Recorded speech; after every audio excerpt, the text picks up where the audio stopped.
Welcome back to Luigi's Mansion 3. We're going to be finishing up the gym floor, which for some reason is the third to last floor. Normally you put that on, like, floor 3 of a hotel. Yeah, this is like the most normal floor we've gotten since the very beginning of the game. Which always, like, I mean, I understand why it's here because the floor before this one is essentially a boss floor. So, and the one after this is also just a boss floor. So they don't want two of those right next to each other. But at the same time, it still just doesn't really fit with what they were going for this point of the game. So, eh.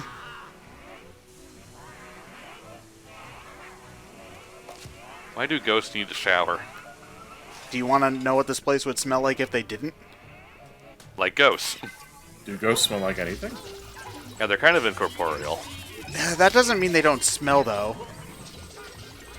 There are plenty of things that are incorporeal but smell bad. Yeah, the question is, I guess if ectoplasm has a scent. I feel... Which I never, I only have Ghostbusters to reference. But I never got the idea that ectoplasm in itself was smelly. It was just gross. My gut kind of tells me that nothing related to a dead body probably smells good. You know? Yeah, but that's the corpse itself, though. Not necessarily the spirit. Yeah, but I feel like if there's this many dead people in one spot, then there's probably a few dead bodies lying around too. Maybe. If you think about it, we've sucked up like several thousand ghosts by this point. That means that there's been several thousand dead people in the Mushroom Kingdom. Where do they bury them? We're probably underneath the hotel. Wait, well, no, I guess they explained. Well, in the first game they explained that King Boo made those, so they're probably not actual ghosts, I guess. Wait, but I thought that the ghost paintings in Luigi's Mansion 1 were ones that EGAD had, like, the ghosts were put in the paintings by EGAD throughout, like, his years. They were That's released. true. And then they were released again. Yeah, so those were ghosts of, I guess, deceased people, but... And honestly, it did show that normal-ass people exist in the Mario universe. Well, I mean, there is Mario and Luigi and Peach who effectively are normal people. They're exaggerated for sure because... Oh wait, well there's the new Donk City now. So... Yeah, that's what I was saying. They have normal-ass people now in the Mario universe. So, okay. New fan theory time. The EGAD went to a building in New Donk City and murdered a bunch of people, which is where the ghosts from Luigi's Mansion 1 came from. Did he also fight the Stay Cloud people from Milo's Race of Mario RPG? Probably. This is the giant version of them replacing the Stay Puft Marshmallow Man. I guess so. Ghostbusters was a good movie. Yeah. Oh god, I hate this boss. It's easy when you know what to do. The problem is that it's not, like, super obvious what you're supposed to do. I remember this one took me several tries in order to do it. Especially since the timing is so strict on so much of this stuff. Like, because what you're supposed to do is hide behind here and then get Gooigi to a couple of safe spots so that you can then distract him again with Luigi. And then get Gooigi to the thing to drain it. Which, okay, that's fine. It's just the timing is really, really strict on where you have him go. For being the buff guy, he has the least amount of health, too. I guess that kind of makes sense. No, actually, no, it doesn't really make that much sense. All that muscle, you never worked on stamina. Also, gross, if you've ever drank pool water, you know that stuff does not taste good. Not that I've ever drinking pool water. Well, I guess in your mouth while you're swimming. Yeah, but I wouldn't drink the pool water that's probably filled with pee. Nope. And chlorine. And pee chlorine.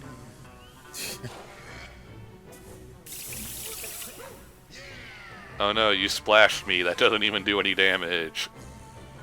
Listen, getting wet... This is a Japanese property.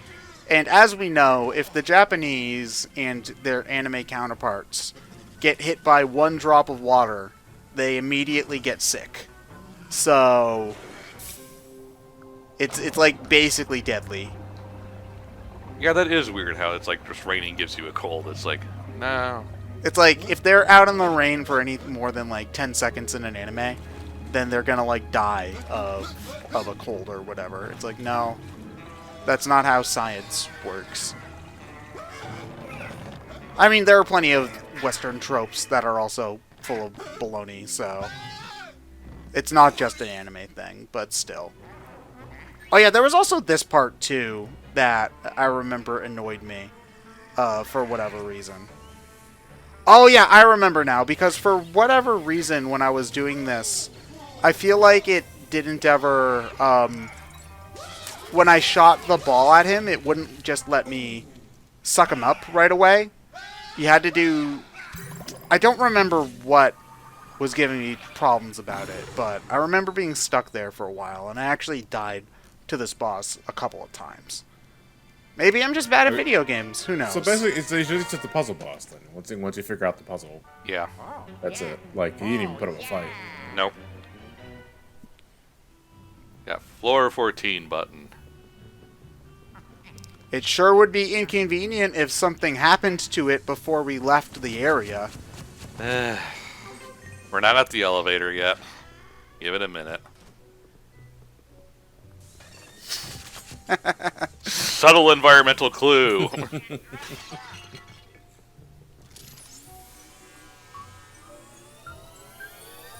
Oh, I never noticed that that was what that was supposed to be. Okay.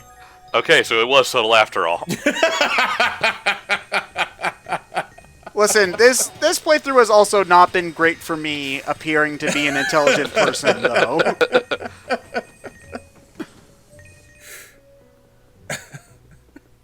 Oh, it's a donkey. It's a That's giraffe. what I thought of.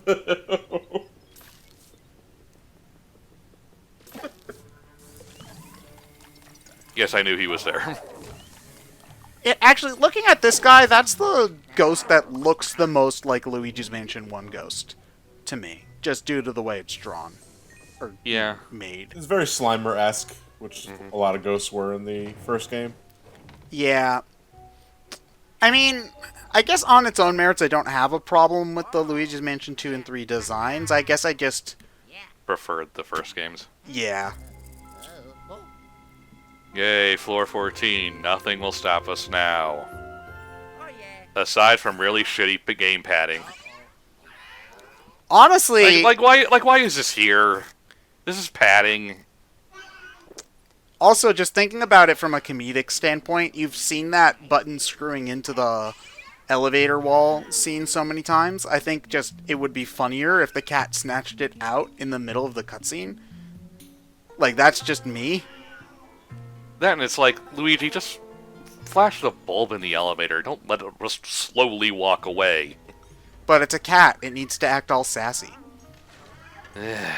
Also, I am annoyed that the cat doesn't get to be redeemed, but the dog does.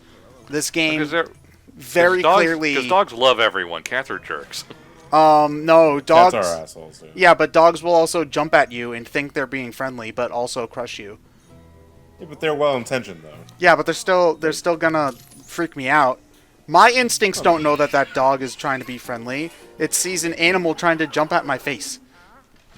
If a dog's trying to be threatening because it thinks something's wrong with you, it will back up first.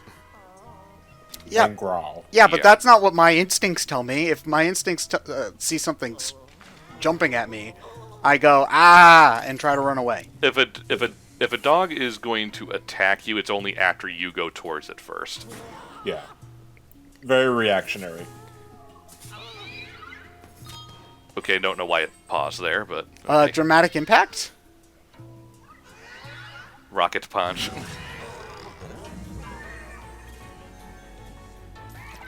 I'm Yeah, just this floor- saying, this- I was this floor expecting... this floor wasn't long enough, so let's make it go through it twice. I do think that the kitty probably could have... It didn't need to be here at all. Yeah. I mean, honestly, I feel like Luigi's Mansion 3 might be a little bit too long as is anyway. like, just in terms of number of floors and stuff like that. I did get a little fatigued of it by the time I got to, especially this point in the game. Not that it's anything in this section's like, I mean, aside from this Polterkitty part.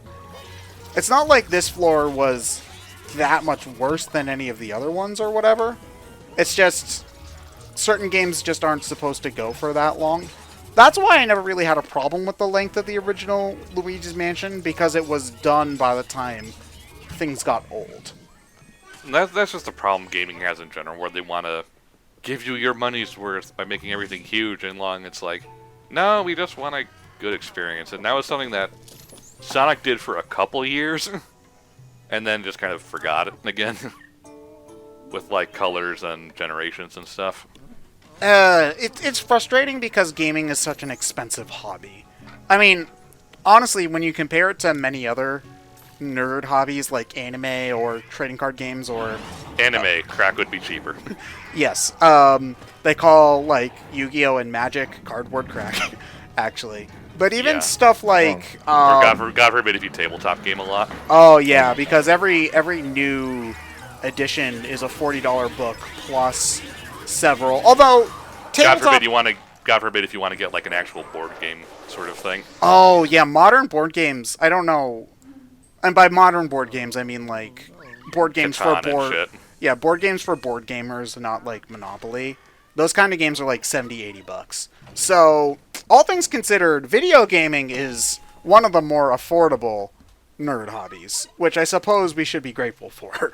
But, at the same time, $60 is a lot. And so I can understand companies wanting to make sure that you feel like you got enough out of your game.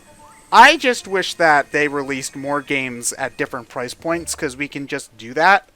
There's no unwritten law there's no law written that says that every console game needs to be $60. So, well, I mean, it depends on the game though, because I feel that now more than ever, that prices of games are not necessarily just set. I mean, $60 is a standard for the big publishers, sure. But I recall spending more. I recall spending $30 or $40 as the minimum compared to $60 throughout this past year. That wasn't from like a major company like Square or Nintendo. Yeah, but those are mostly digital titles, is the thing. Well, still, I mean, but we're discussing base price, not necessarily the medium. I mean, that's true, but I guess especially if you're a physical gamer, you're probably paying $60 for your game. And if there is a physical version of, like, your niche downloadable title, it's a limited run. Like, maybe not necessarily limited run games, but it is a limited, like, collector's edition run, basically.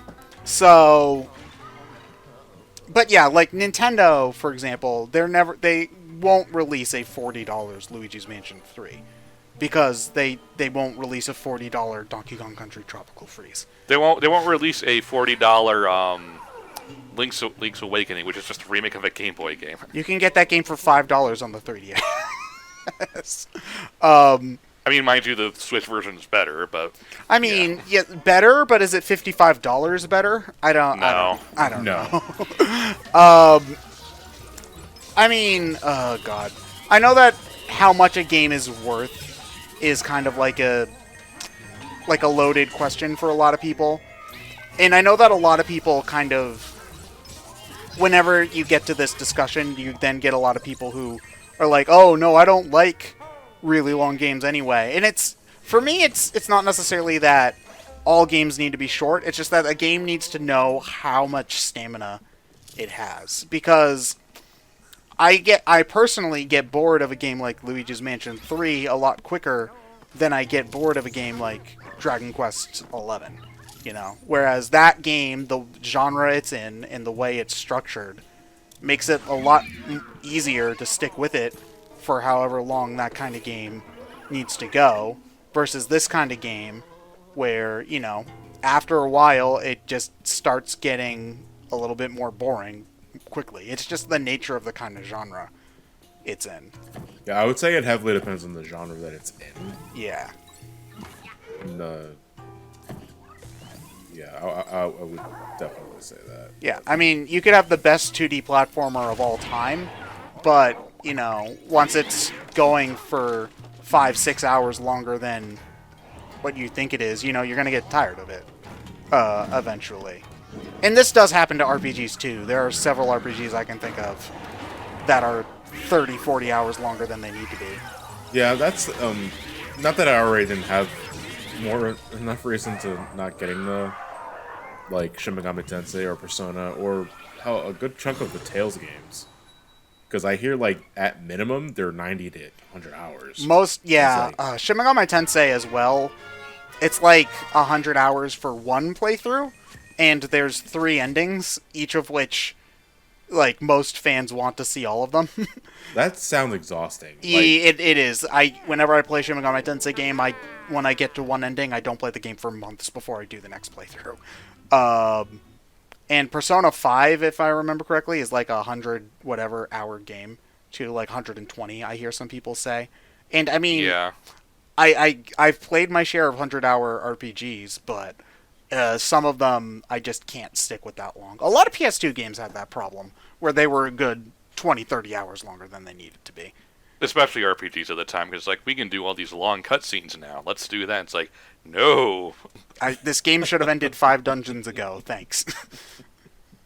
What's that, Ted? You want 6 dot hack games on the PS2? No.